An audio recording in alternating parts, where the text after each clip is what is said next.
নমস্কার বন্ধুরা, আমরা মেদিনীপুরি ইউটিউব চ্যানেলে আপনাদেরকে সবাইকে স্বাগত জানাই। এই চ্যানেলে আমরা বেসিক্যালি ডেলি বেসিসের কিছু ব্লগ, ভিলেজ রিলেটেড আপডেটস যা থাকে সব কিছু কভার করার চেষ্টা করি। তো বন্ধুরা, যদি আমাদের চ্যানেলের ভিডিওগুলো আপনাদের ভালো লেগে থাকে তাহলে আপনারা আমাদের চ্যানেলটা সাবস্ক্রাইব করবেন আর পাশে থাকবেন।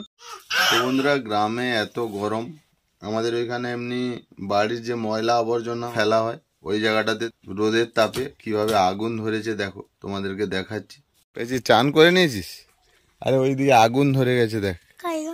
হ্যাঁ ওইদিকে। তুই জল নিয়ে এসছিস? নি, জলটা দিয়ে দিবি আগুন। চল চল চল চল। আমি প্রথমে বিশ্বাস করছিলাম না, তোর কাকিমা বলছিল, তারপরে আমি বিশ্বাস করলাম। এই দেখেছিস এই জায়গাটাতে দেখ। না না, এমনি রোদের তাপে ধরে গেছে। এই দেখো হালকা হালকা করে জ্বলছে দেখো। কি হলো? আইসক্রিম খাবি? ডুবডুবি বাজছে এই জন্য। আরে বাপরে। তো বন্ধুরা, এখন এতটা শুষ্ক ওয়েদার আছে, এই আগুনটায় জল দিয়ে দিতে হবে, নাহলে এই আগুনটা পুরো জায়গাটা ছেয়ে যাবে। তো এই জন্য এতে জল দিয়ে দিচ্ছি।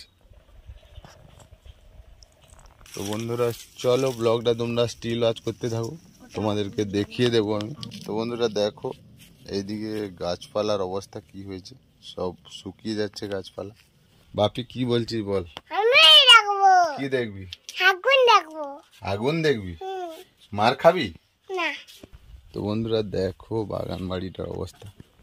এই দেখো, মা তবুও মনে হচ্ছে কালকে সেচ করেছে, জল দিয়েছে মনে। তবুও দেখো এইদিকে এই ভেন্ডি গাছগুলো দেখো, এখন থেকে ঝিমিয়ে গেছে। ওইদিকে লাউ গাছ আছে, লাউ গাছগুলো আরও শুকিয়ে গেছে।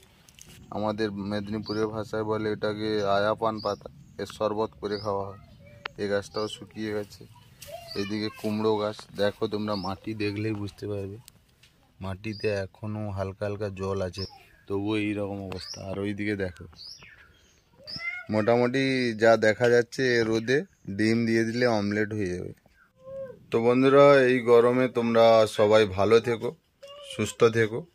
আমি বেশি ব্লগ পোস্ট করছি না এই কারণে, প্রচণ্ড গরম, এই জন্য কোথাও বেরোতে পারছি না। আর এমনিতে হোটেলে 2-3টে পার্টিও ছিল, এই গরমে রান্না করাও খুব একটা পসিবল না। তো এই জন্য খুব একটা বেশি ব্লগ আসছে না। পেঁচি কি খাচ্ছি? এটা ডিমের ঝোল। আর এটা হচ্ছে কি? Fish finger. ফিশ ফিঙ্গার না, fish fry. Fish fry. Fish fry কে নিয়ে এসছে? আর এটা হচ্ছে থালকুনি পাতার চচ্চড়ি। থালকুনি পাতার চচ্চড়িটা গরমে খুব হেলদি, খেতে হবে শাকসবজি একটু। আর এটা কি? এটা সাউরের ভাজা। এটা হচ্ছে ক্যালকাটা ফিশ ফ্রাই। এটা আমি কালকে পার্টি ছিল, এই জন্য পেঁচির একটু লোভ বেশি, পেঁচির জন্য নিয়ে এলাম। আর বাপি এদিকে কি খাচ্ছে?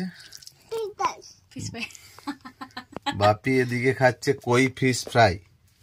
তো বাপির জন্য আমি ইটিয়াবাড়িয়ার থেকে কই মাছ এনেছি।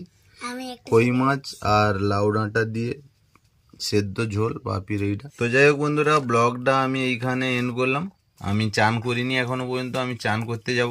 এখন তো কারেন্ট নেই, কারেন্ট এলে আমি সাবমার্সিবলে চান করব, একটু ঠান্ডা জল পড়বে। পুকুরের জলও গরম হয়ে গেছে, এতটা গরম গ্রামে।